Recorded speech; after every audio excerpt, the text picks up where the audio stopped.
స్తుతులు అర్పిస్తున్నాము. ఘనత మహిమ ప్రభావాలు మీకు ఆరోపిస్తున్నాము. మారని దేవుడు స్తుతిస్తూ ఘనపరుస్తున్నాం. ప్రభు,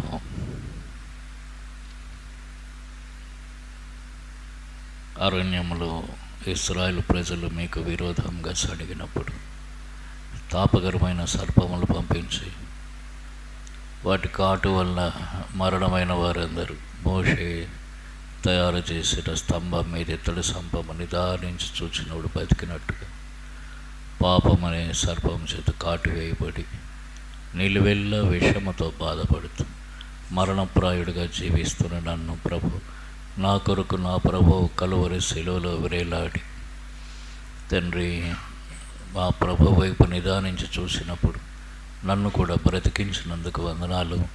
నా పాప విషయమును నా నుండి తొలగించి మీ రక్తంతో కడిగి పవిత్రపరిచినందుకు వందనాలు.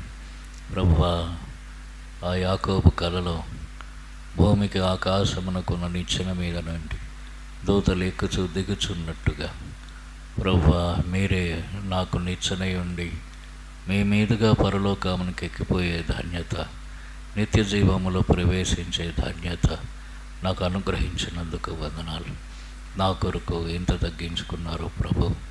మిమ్మల్ని స్తుతిస్తూ దుర్మార్గుడను, దుష్టుడను, అసహ్యుడను, నీచుడను ప్రభువా, నా కొరకు మీరు చేసిన ఈ గొప్ప కార్యం, చూపిన ప్రేమ ఏమిచ్చి మీ రుణం తీర్చుకోలేను. ఘనత మహిమ ప్రభావాలు మీకే ఆరోపిస్తూ ఈ ఉదయకాలం తండ్రి, నేను కూడా మీతో కూడా నిత్య జీవములు యుగాలు ఉంటారని శుభప్రదమైన జీవంతో కూడి నిరీక్షణ నాకు అనుగ్రహించినందుకై మిమ్మల్ని స్తుతిస్తూ ఈ ఉదయకాలం ఈ కొద్ది నా స్తుతి ఆరాధన యేసుక్రీస్తు వారి అతి పరిశుద్ధ నామంలోనే అతి వినయంగా సమర్పిస్తున్నాను తండ్రి. ఆమేన్. బైబిల్ పల్లవి పాడుకుందాం. గ్రంథ వాగ్దానంబులన్నీ నావి, ప్రతి అధ్యాయము వరుస వచనము, తన దివ్య ప్రేమ వాగ్దానంబులు. గ్రంథ వాగ్దానంబులన్నీ నావి. Every promise in the book is mine. Every chapter, every verse, every line, all the blessings of His love divine.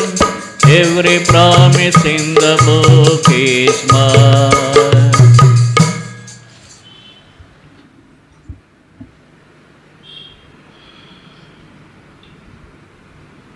ఎఫెసీయులకు రాసిన పత్రిక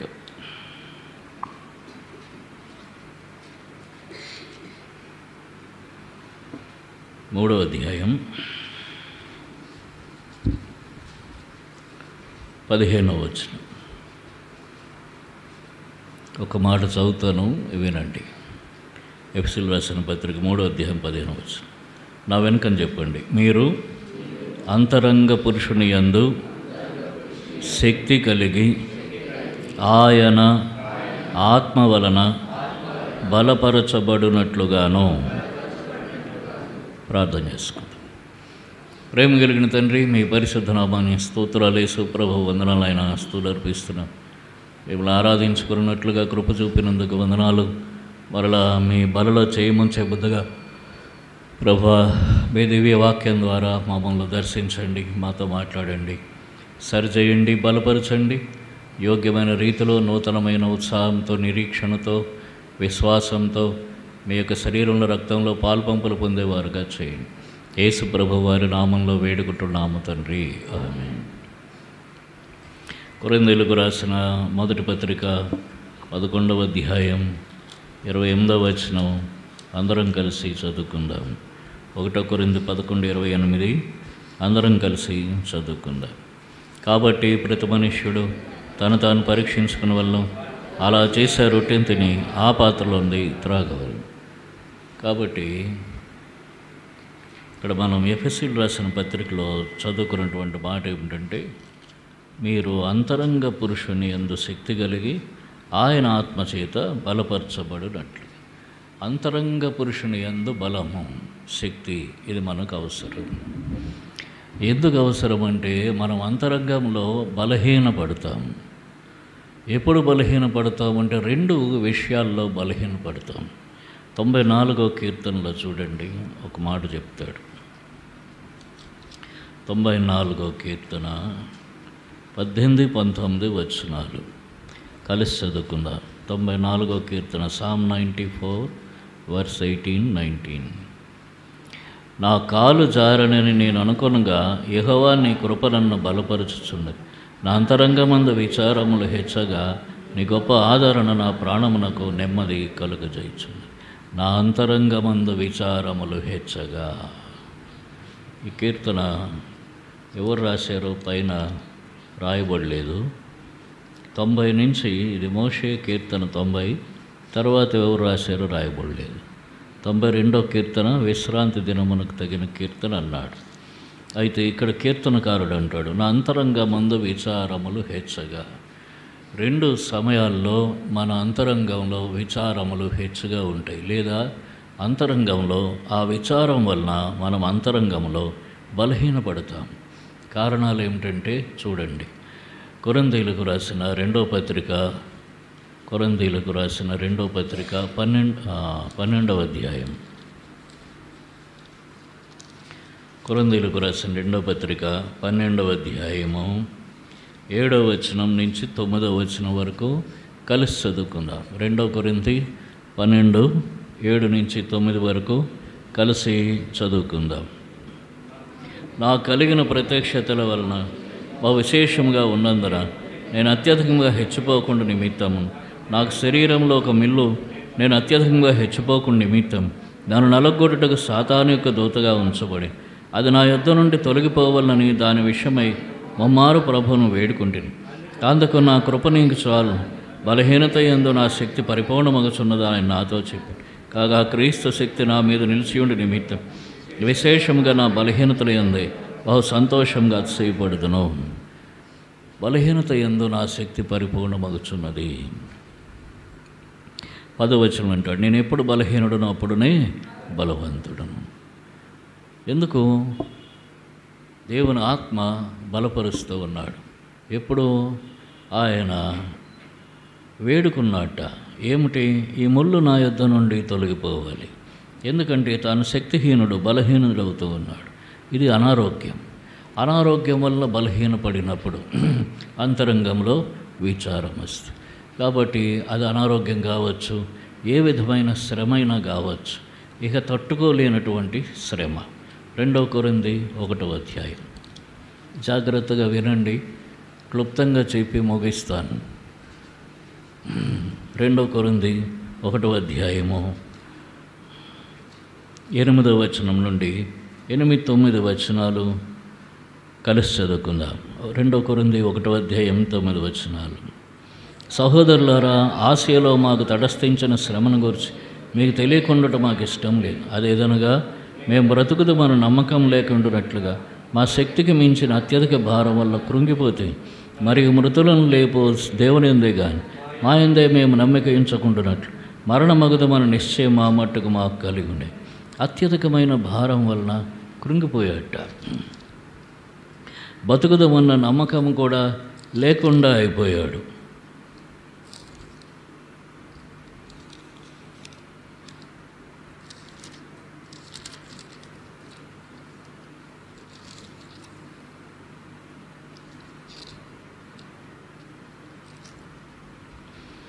రెండో కొరింథీ 11వ అధ్యాయంలో చెప్తాడు చూడండి, 23వ వచనం నుంచి చదవండి.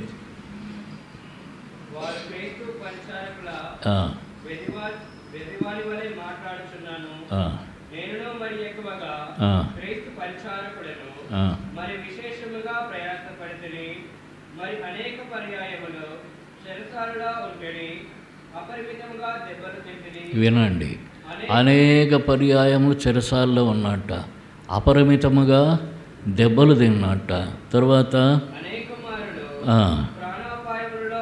ప్రాణాపాయంలో ఉన్నాడు.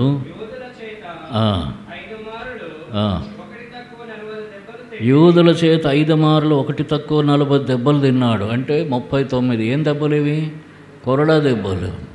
41 అంటే 40 ఎందుకు కొట్టరంటే 40 కంటే ఎక్కువ కొట్టాడు అనుకోండి, కొట్టినవాడు ఆ సైనికుడు గనక ఒకడికి ఎవరికైనా శిక్ష విధింపబడినప్పుడు ఆ శిక్ష అమలు చేసే సైనికుడు 40 కొరడా దెబ్బలు కొట్టాలి.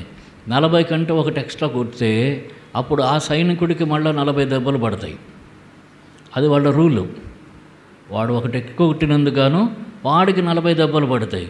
ఇదెందుకు వచ్చిన బాధ అని వాళ్ళు ఏం చేస్తారంటే 1 తక్కువ 40 కొట్టి వదిలేస్తారు. ఒకవేళ కలిస్తే లెక్క కలిసిపోయింది అన్నట్టు మళ్ళీ దాన్ని అంగీకరించారు.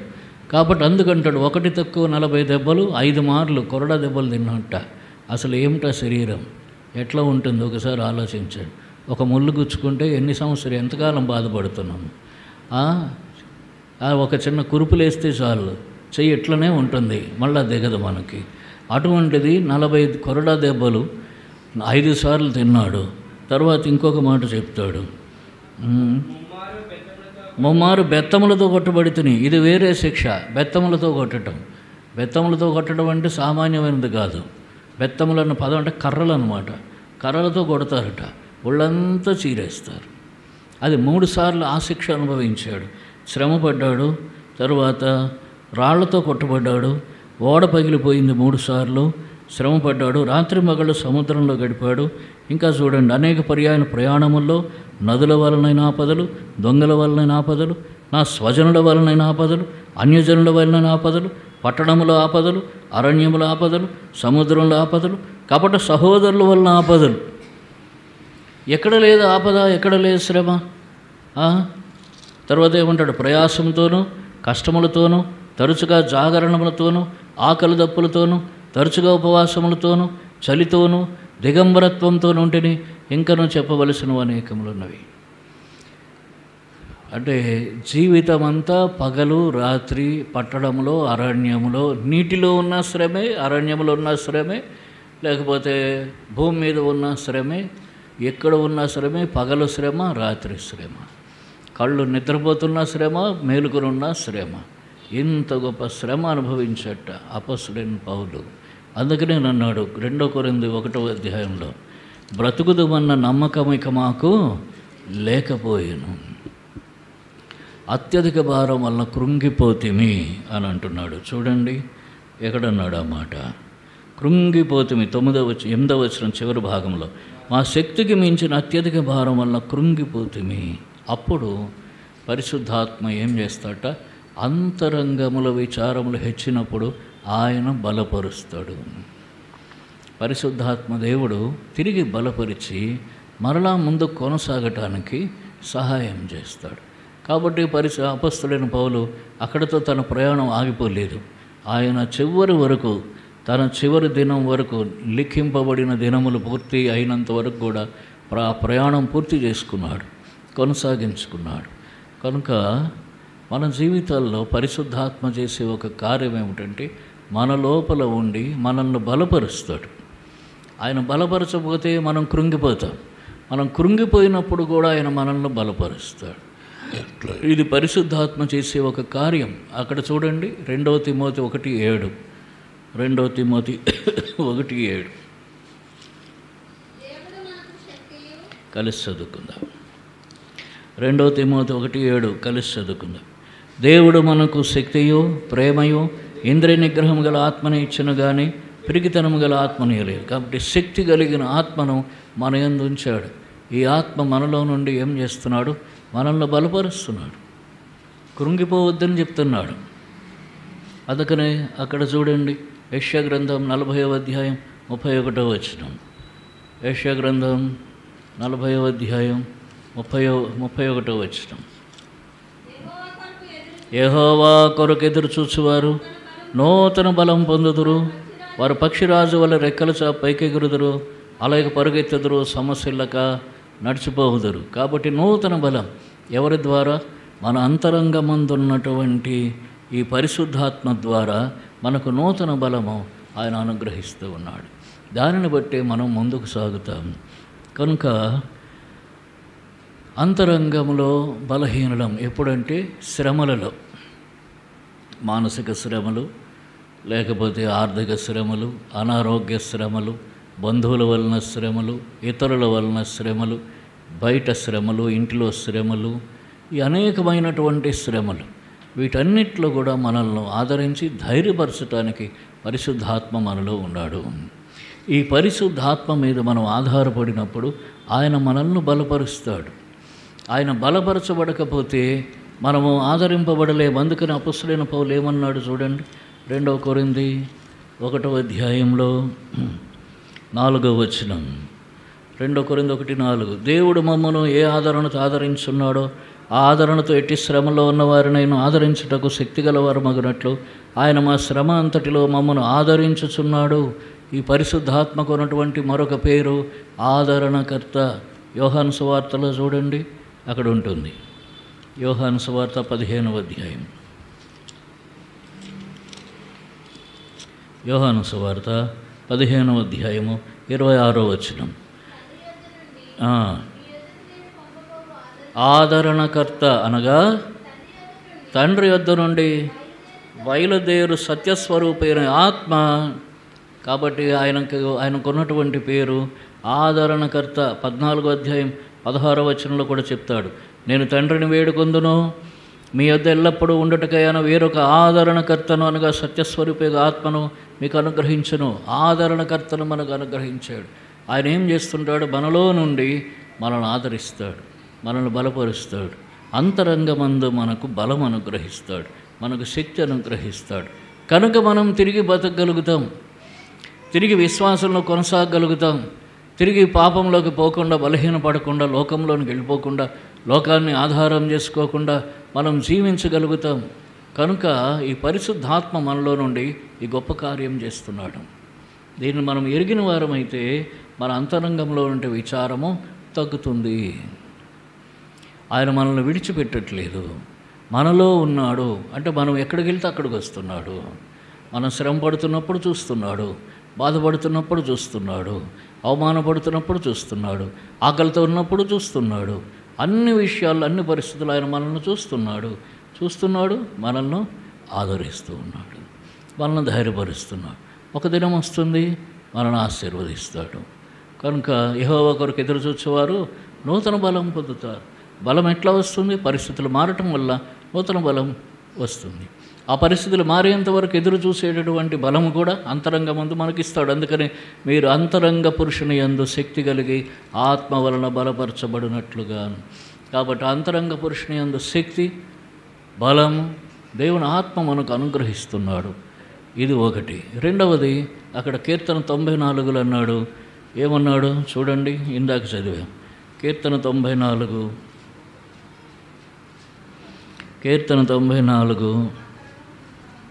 నా అంతరంగమందు విచారములు హెచ్చగా. 19 ఎందుకుట అంతరంగమందు విచారములు హెచ్చే మరొక కారణం చెప్తాడు. 18లో నా కాలు జారనని నేను అనుకొనగా యెహోవా నీ కృప నన్ను బలపరచు. నా కాలు జారనని నేను అనుకోను. కాలు జారే స్థితికి వచ్చేట అంటే ఆత్మీయ పతనం, తప్పిదాలు, పొరపాట్లు, చేయకూడనటువంటి పనులు, తీసుకోకూడనటువంటి తీర్మానాలు, వెళ్ళకూడనటువంటి స్థలాలు, ఆలోచించకూడనటువంటి ఆలోచనలు, ఇవన్నీ కూడా ఏం చేస్తున్నాయి? ఆత్మీయంగా పతనానికి తీసుకుని పోతూ ఉన్నాయి. ఈ ఆత్మీయ పతనం ఏం తీసుకుని వస్తుంది? అంతరంగంలో బలహీనతను తీసుకుని వస్తుంది. కేవలం విచారమే కాదు, బలహీనతను తీసుకుని వస్తుంది. ఇంకా నేనేం చేస్తాను? అయిపోయింది. సాతాను అంటాడు, ఇప్పుడు మారు మనసు పొందకముందు పాపులం. ఆ పాపం సంగతి మనకు తెలుసు, లోకానికి తెలుసు, కొంతమందికి, సాతానికి మొత్తం తెలుసు, జాతకం అంతా. వాడు మారు మనసు పొందిన తర్వాత కూడా అంటాడు, అప్పుడు చేయలేదా అంటాడు, నువ్వు అప్పుడు తాగలేదా అంటాడు. అరే అప్పుడు తాగాను రా అబ్బాయి, నేను మారు మనసు పొందాను, నేను యేసుప్రభుని అంగీకరించాను, ఇప్పుడు నా జీవితం మారిపోయింది, ప్రభు నా పాపాలు క్షమించాడు, నేను మళ్ళీ తాగట్లేదు అని అంట. మళ్ళీ 6 నెలలు పోతే అంటాడు, మళ్ళీ అప్పుడు తాగలేదా అంటాడు. కానీ ఈసారి బలహీనపరుస్తుంటాడు. అందుకనే ప్రభు ఒక మాట చెప్పాడు, నేనే నా చిత్తానుసారముగా మీ అతిక్రమములను తుడిచివేయుచున్నాను, నేను వాటిని మరి ఎన్నటికీ జ్ఞాపకము చేసుకున్నాను. ఎక్కడ చెప్పండి అది?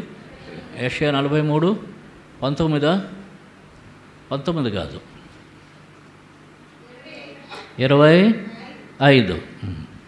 మరొకసారి చదువుకుందాం, కలిసి చదువుకుందాం. యెషయా 43:25. ఇది అండర్లైన్ చేసుకోండి. నేనే నా చిత్తానుసారంగా నీ అతిక్రమములను తుడిచివేయుచున్నాను, నేను నీ పాపములను జ్ఞాపకం చేసుకున్నాను. కాబట్టి ప్రభు ఒకసారి మన పాపములను క్షమిస్తే మళ్ళా అవే పాపములను జ్ఞాపకం చేసుకోవటం లేదు. ఈ సంగతిని మనం గ్రహించాలి. సాతానైతే ఏం చేస్తాడు? నువ్వు మళ్ళీ అప్పుడు పాపం చేసావు, నువ్వు అప్పుడు మళ్ళీ పాపం చేసావు అంటుంటాడు. అప్పుడు సాతానుకు మనం చెప్పాలి, సాతానా, నా పాపములు ప్రభు క్షమించాడు, తన రక్తంతో కడిగి పవిత్రపరిచేశాడు, వాటిని తుడిచివేశాడంటే వాటి మూలము ఇంకెక్కడా లేదు. కాబట్టి వాటిని గురించినటువంటి చింత నాకు లేదు, నువ్వు పో అని చెప్పగలగాలి. అది మనకున్న ధైర్యం. ఇది మారు మనసు పొందక ముందు ఉన్న స్థితి. ఇప్పుడు మారు మనసు పొందిన తర్వాత ఒకవేళ మళ్ళీ తప్పులు చేస్తే, మళ్ళీ పడిపోతే, మళ్ళా అంతరంగం మనస్సాక్షి నేరారోపణ చేస్తుంది. తరువాత సాతాను నేరారోపణ చేస్తాడు. విషయం కనుక తెలిస్తే లోకం కూడా నేరారోపణ చేస్తుంది. నేరారోపణ కాదు, లోకం కూడా ఆరోపిస్తుంది. ఇది వాస్తవం. అయితే ఇప్పుడు కూడా మళ్ళా ఏమిటా అక్కడ చూడండి, ఒక మాట ఉన్నది. 1 యోహాను 2వ అధ్యాయం. 1 యోహాను 2వ అధ్యాయము 1-2 వచనాలు కలిసి చదువుకుందాం. 1 యోహాను 2వ అధ్యాయం, 1 John chapter 2 verses 1-2. నా చిన్న పిల్లలారా, మీరు పాపం చేయకుండాటకై ఈ సంగతులు మీకు రాయిచున్నాను. ఎవడైనా పాపం చేసినట్లా నీతిమంతుడైన యేసుక్రీస్తును ఉత్తరవాది తండ్రి యొద్ద మనకున్నాడు. ఆయనే మన పాపములకు శాంతికరమై ఉన్నాడు. మన పాపములకు మాత్రమే కాదు, సర్వలోకమునకు శాంతికరమై. ఎవడైనను పాపము చేసినట్లా, మరలా ఉత్తరవాది అంటే మన పక్షంగా వాదించేవాడు ఆయన మనకున్నాడు, యేసు ప్రభువారు. ఆయన ఇదివరకే మన కోసం మన అపరాధముల క్షమాపణ కొరకు కలువరి శిలువలో రక్తం కార్చాడు. కనుక మరలా ఆయన దగ్గరకు పోయినప్పుడు ప్రభు క్షమిస్తాడు. క్షమించి మరలా తన రక్తంతో కడిగి పవిత్రపరుస్తాడు. ఆయన తండ్రి దగ్గర విజ్ఞాపన చేస్తాడట, ఈ పాపి కోసము మరలా నేను ఇదివరకే రక్తం కార్చాను, మరొకసారి వీరిని క్షమించమని తండ్రి ప్రభు విజ్ఞాపన చేస్తాడు. మన పాపములు క్షమింపబడుతున్నాయి. అయితే ఇది నిరంతరం ఒక జీవితకాలం జరగాల్సిందేనా? ఎప్పుడు పాపం చేయటం, ప్రభు దగ్గరికి రావటమా? దానికి కొంత లిమిట్ ఉంది. అక్కడ సామెతల గ్రంథంలో ఓ మాట చెప్పాడు.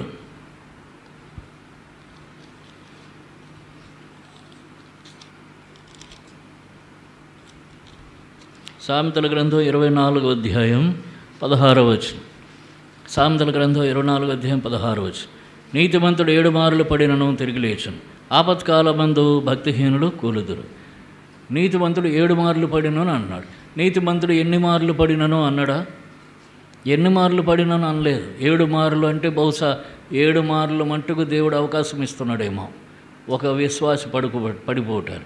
కానీ 7 మారులు పడిపోయాడంటే 7 సార్లు దెబ్బలు తినాలా, 7 సార్లు నష్టం తెచ్చుకోవాలి, 7 సార్లు దుఃఖం తెచ్చుకోవాలి, 7 సార్లు బాధ అనుభవించాలి, 7 సార్లు అవమానం పొందాలి, 7 సార్లు వెనక్కి పోవాలి. ఒకడు పరిగెడుతున్నాడు, ఏది పరుగు పందెంలో పరిగెడుతున్నవాడు పడిపోయాడు. పడిపోతే ఏమైపోతాడు? పందెంలో ఆగిపోయాడు. మళ్ళా లేచాడు, ఆయింట్మెంట్ రాసుకున్నాడు, కట్లు కట్టుకున్నాడు, మళ్ళీ పరిగెట్టడం స్టార్ట్ చేశాడు, మళ్ళీ పడ్డాడు. మళ్ళీ ఏమైపోయింది? ఎప్పటికి చేరుతాడు? కాబట్టి వాడు మధ్యలోనే వాడు పరుగు పందెం ఆగిపోతుంది. కనుక గురిని చేరలేకుండానే ఏమైపోతుంది? ఇది ఆగిపోతుంది. కనుక ఎక్కువ మార్లు పడకుండా జాగ్రత్త పడాలి. అందుకనే ఇంకొక మాట, అయితే ఈ సమయంలో సాతాను ఏం చేస్తాడు? మళ్ళా పడ్డావుగా, మళ్ళా పరే, నీకు చెప్పాను నేను, నీ వల్ల కాదు, నువ్వు బతకలేవు, ఈ విశ్వాస జీవితం నీకు కుదరదు, నువ్వు పరిశుద్ధంగా జీవించలేవు, కాబట్టి ఆ భక్తి గిక్తి అంతా వదిలేసి నువ్వు మళ్ళీ నా దగ్గరకు వచ్చేసేయి అని సారికి సాతాను ఏం చేస్తాడు? వాడు బలహీనపరుస్తూ ఉంటాడు. నా అంతరంగమంద విచారం హెచ్చగా, అప్పుడే విచారం, ఇక నా వల్ల కాదు, ఈ భక్తి ఇదంతా నా వల్ల కాదు, ఈ యేసు ప్రభుతో నా వల్ల కాదు, కాబట్టి ఏం చేస్తాం? మళ్ళీ వెనక్కి వెళ్ళిపోదాం, ఏదో ఒకటి బతుకుదాం అని అనుకోవచ్చు. కానీ మీకా భక్తుడు అలాగ అనలేదు. మీకా రాసిన గ్రంథంలో చూడండి, 7వ అధ్యాయం 8వ వచనం. కలిసి చదువుకుందాం. మీకా గ్రంథం 7వ అధ్యాయం 8వ వచనం. కలిసి చదువుకు. నా శత్రువా, నా మీద అతిశయించవద్దు. నేను క్రింద పడినను తిరిగి లేతాను. నేను అంధకారమందు కూర్చున్నను, యెహోవా నాకు వెలుగ్గా ఉండడు. 9. నేను యెహోవా దృష్టికి పాపం చేస్తుని కనుక ఆయన నా పక్షమున వ్యాజ్యమాడి నా పక్షమున న్యాయం తీర్చే వరకు నేను ఆయన కోపాగ్నిని సహింతును. ఆయన నన్ను వెలుగులోనికి రప్పించును, ఆయన నీతిని నేను చూచేది. ఆయన నన్ను వెలుగులోనికి రప్పించును, ఆయన నీతి నేను చూచేది. నా శత్రువు నా మీద అతిశయపడవద్దు. కాబట్టి మీకా కూడా ప్రవక్త, ఆయనకు కూడా వచ్చింది ఏదో సమస్య. ఆయన్ను కూడా శత్రువు సాతాను బలహీనపరుస్తున్నాడు. అప్పుడు మీకా చెప్తున్నాడు, నేను పాపం చేశాను, నిజం. అయితే ఏంటంట, దేవుడు కోపాగ్ని సహిస్తున్నాను. నా దేవుడు కోపాగ్ని అంటే శిక్షిస్తున్నాడు అనమాట. నేను సహిస్తున్నాను. ఆయన మరలా జాలి చూపించేంత వరకు నేను సహిస్తాను. ఆయన నా పక్షమున వ్యాజ్యమాడుతాడు, నా పక్షమున తీర్పు తీరుస్తాడు. వ్యాజ్యమాడేవాడు ప్రభువు, తీర్పు తీర్చేవాడు తండ్రి. అయితే ఏం చేస్తాడట, మరలా వెలుగులోనికి రప్పిస్తాడు, చీకట్లో విడిచిపెట్టాడు. కనుక ఆయనకు అప్పగించుకోవాలి, అంతరంగమున విచారములు హెచ్చగా. కాబట్టి ఆ విశ్వాస జీవితాన్ని అక్కడ ఆపేయాల్సిన పని లేదు.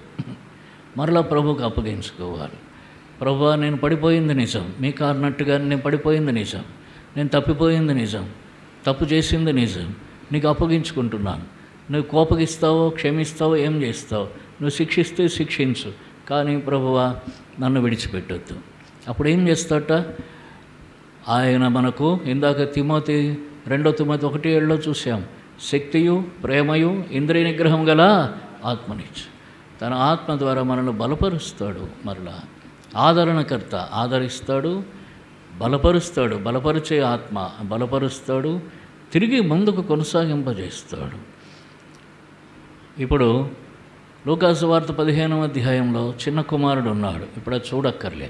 చిన్న కుమారుడు అన్నీ తీసుకుని ఇంటికి పోయాడు, బయటికి పోయాడు. ఇంటి నుంచి బయటికి వెళ్ళిపోయి అంతా ఖర్చు పెట్టేసుకున్నాడు. చేతులు ఖాళీ అయిపోయాయి, పాపరైపోయాడు. అయిపోయిన తర్వాత వాడికి ఏమొచ్చింది, ఎక్కడి నుంచి వచ్చింది బుద్ధి? ఎవడు చెప్పాడు? అక్కడ బుద్ధి చెప్పిన వాడెవడు? అంటే బుద్ధి ఎట్లా వచ్చింది? లోపల ఉన్న అంతరాత్మ కాదు, అంతరంగంలో ఉన్న పరిశుద్ధ ఆత్మ వానికి బుద్ధి చెప్పాడు. కనుక అప్పుడు బుద్ధి తెచ్చుకొని మళ్ళీ ఇంటికి వచ్చాడు. ఇంటికి వచ్చినప్పుడు తండ్రి ప్రేమ దొరికింది, ఇల్లు దొరికింది, ఇంట్లో వాని వారసత్వం వానికి ఇంట్లో దొరికింది. తర్వాత వాని కుమారత్వం దొరికింది, వాని అధికారం దొరికింది, వాని గౌరవం దొరికింది, అన్నీ దొరికాయి. అయితే ఒక్కటి పోయింది. ఏం పోయింది? వాడు ఖర్చు పెట్టేసింది పోయింది. ఏమిటది? ఆస్తి. అది పోయింది, అది మళ్ళీ రాదు. అంటే మనం సారికి పడిపోయినట్లయితే పోగొట్టుకునేది ఏంటంటే బహుమానాలు. సారికి పడిపోతే బహుమానాలు పోగొట్టుకుంటాం. రక్షణ మిగలొచ్చు. ఎన్నిసార్లు పడిపోయినా దేవుడు క్షమిస్తాడు అనుకుంటే రక్షణ మిగలొచ్చు, రక్షణ మాత్రం మిగులుతుంది. ఈ విశ్వాస జీవితానికి రావాల్సిన బహుమానం, కిరీటాలు, అక్కడ అవన్నీ పోగొట్టుకుంటాం. కాబట్టి ఈ అంతరంగమందు ఉన్నటువంటి పరిశుద్ధాత్మ ఏం చేస్తాడు? శక్తి, బలము, ఇంద్రియ నిగ్రహం కలిగినటువంటి ఆత్మ మనం పడిపోకుండా, సారికి పడిపోకుండా బలపరుస్తాడు. ఆయన పని చేయనివ్వాలి, పరిశుద్ధాత్మను మనలో పని చేయనివ్వాలి. శరీరం సారికి మన మీద ఒత్తిడి చేస్తూ ఉంటుంది. లోకం మనల్ని ఏం చేయదు. ఇప్పుడు ఎంతమంది మనల్ని నువ్వు మాతో వచ్చి పాపం చేయమని బలవంతం చేస్తున్నారు చెప్పండి? ఎంతమంది బలవంతం చేస్తారు? అరే నువ్వు అప్పుడు మంచిగా మజాగా కళ్ళు తాగినాం మనం అందరం కలిసి, రామల్లో ఒకసారి తాగుదాం, పిలుస్తున్నారు? ఎవరన్నా పిలుస్తున్నారా? ఎవడు పిలవడు. అర్థమైంది. కాబట్టి లోకం అంటారు. లోకం ఏం శోధిస్తుందంటే మనకు శ్రమ తీసుకొస్తుంది అంతే. పాపం గురించిన శోధన అంత ఎక్కువగా తేదు. శోధన తెచ్చేది ఎవరంటే శరీరమే. శరీరం తెస్తుంది, తర్వాత సాతాను తెస్తాడు. ఈ శోధన తీసుకుని వస్తాడు. ఈ శోధనలో జయం పొందడానికి దేవుడు తన ఆత్మను మన అందించాడు. ఆ ఆత్మ మనకు ఇంద్రియ నిగ్రహం కలుగజేస్తాడు. ఆయన్ను పనిచేయనివ్వాలి, ఆయన మీద ఆధారపడాలి, సహించాలి. శోధన సహించేవాడు ధన్యుడు. సహించాలి. పడిపోయామా మరలా తిరిగి ప్రభు వైపు చూడాలి. ఆయన మనల్ని బలపరుస్తాడు. బలపరిచి తిరిగి ముందుకు మనల్ని కొనసాగింపజేస్తాడు, కానీ ఈ యాత్ర ఆగిపోనివ్వడు. కాబట్టి మన యొక్క కుటుంబ సంబంధమైన ఈ శ్రమలలో, జీవిత సంబంధమైన శ్రమలలో బలపరచడానికే పరిశుద్ధాత్మ మనలో ఉన్నాడు, కృంగిపోవటానికి కాదు. మేము అత్యధిక భారం వల్ల కృంగిపోతుంది, కానీ మళ్ళీ అదే పౌలు గారు 12వ అధ్యాయంలోకి వచ్చేసరికి ఏమన్నాడు? నేను ఎప్పుడు బలహీనుడును అప్పుడనే బలవంతుడును అన్నాడు. దీనివల్ల దేవుడు తన ఆత్మ ద్వారా ఆయన బలపరుస్తున్నాడు, తన కృప ద్వారా బలపరుస్తున్నాడు. నా కృప నీకు చాలును, నీ బలహీనతలు యందు నా శక్తి పరిపూర్ణమగుచున్నది అని అన్నాడు. కాబట్టి మరలా బలం పొందాడు అపొస్తలుడైన పౌలు. ఆయనే అంత కృంగిపోతే మనమే పాటి వారు. కాబట్టి మనం కూడా కృంగిపోతాం, కానీ దేవుని ఆత్మ మన యందు ఉన్నాడు. దీన్ని అర్థం చేసుకోవాలి, గుర్తుంచుకోవాలి. ఆయన మనల్ని బలపరుస్తాడు, గుర్తుంచుకోవాలి. ఆయన మరలా తిరిగి మనల్ని కొనసాగింపజేస్తున్నాడు. ఆయన మనల్ని విడిచిపెట్టేటటువంటి దేవుడు కాదు. యెహోవా కొరకు ఎదురు చూసేవారు నూతన బలము పొందుతారు. అలాగన మరలా పక్షిరాజు వలె రెక్కల చాపి పైకి ఎగురుతారంటే విశాలంగా విశ్వాసంలో మళ్ళా విస్తారమైన గొప్ప విశ్వాసంతో ముందుకు సాగిపోగలుగుతాం. మనల్ని ఏది ఆటంకం చేయదు. పక్షిరాజు రెక్కల చాపి ఎగిరేది ఎక్కడంటే సుడిగాలిలో. మామూలుగా ఎగరడమే కాదు, సుడిగాల్లో ఎగురుతుంది. సుడిగాలి అన్నిటినీ ఎత్తుకుపోతుంది, కానీ సుడిగాలిలో పక్షిరాజు చక్కగా ఎగురుతూ ఉంటుంది. ఆ సుడిగాలిలోనే పైకి వెళ్తుంది, పైకి వెళ్ళి అక్కడ ఎగురుతుంది. దాన్ని ఏం చేయలేదు సుడిగాలి. కాబట్టి మన విశ్వాసం ఆ స్థితికి వస్తే ఏ సమస్య మనల్ని ఏమీ చేయలేదు. అది ఏ సమస్య, లోపల సమస్య కావచ్చు, బయట సమస్య కావచ్చు. అటువంటి స్థితికి మనల్ని తీసుకురావటం దేవునికి ఉద్దేశమై ఉన్నది. కనుక అంతరంగమందు బలము కలిగి, ఆ అంతరంగమందు బలం కలిగి ఉండాలని దేవునికి ఉద్దేశం. అపొస్తలుడైన పౌలు అంటాడు, నేను మీ కొరకు చేయు ప్రార్థన అన్నాడు. కాబట్టి ప్రభువా, నీవు నా అంతరంగంలో ఉంచిన ఆత్మ మీద నేను ఆధారపడట్లేకపోతున్నాను. మనం దేవుని దగ్గర ఒప్పుకోవాలి. నా శ్రమల్లో కృంగిపోతున్నాను, లేకపోతే శోధనల్లో, సాతాను తీసుకొస్తున్న శోధనల్లో, శరీరం పెడుతున్న శోధనల్లో నలిగిపోతూ ఉన్నాను. ఇక నా వల్ల కాదనుకుంటున్నాను, నేను అర్థం చేసుకోలేకపోతున్నాను. కనుక ప్రభువా, నన్ను క్షమించు, నీ మీద ఆధారపడుతున్నాను, నన్ను బలపరచు, నాకు సహాయం చేయమని ప్రభు మీద వేడుకోవాలి. ఎక్కడ తప్పిపోతున్నామో, తప్పిపోయిన ప్రతి పరిస్థితిని ప్రభు దగ్గర ఒప్పుకోవాలి, విడిచిపెట్టాలి. ప్రభు, నన్ను బలపరచు, నీ శక్తి, ప్రేమ, ఇంద్రియ నిగ్రహం కలిగిన ఆత్మతో నన్ను బలపరచు, నాకు సహాయం చేయి. శోధనల్లో నేను విజయం పొందేలాగున నాకు సహాయం చేయి అని చెప్పి ఒక నూతనమైన ప్రార్థన, ఒప్పుకోలుతో, తీర్మానంతో ప్రభు సన్నిధిలో మనము బలలో పాలు పంపులు పొందుతాం. పరిశుద్ధాత్మ దేవుడు సహాయం చేయను గాక. మోకరిల్లండి, ప్రార్థన చేసుకుంటాం.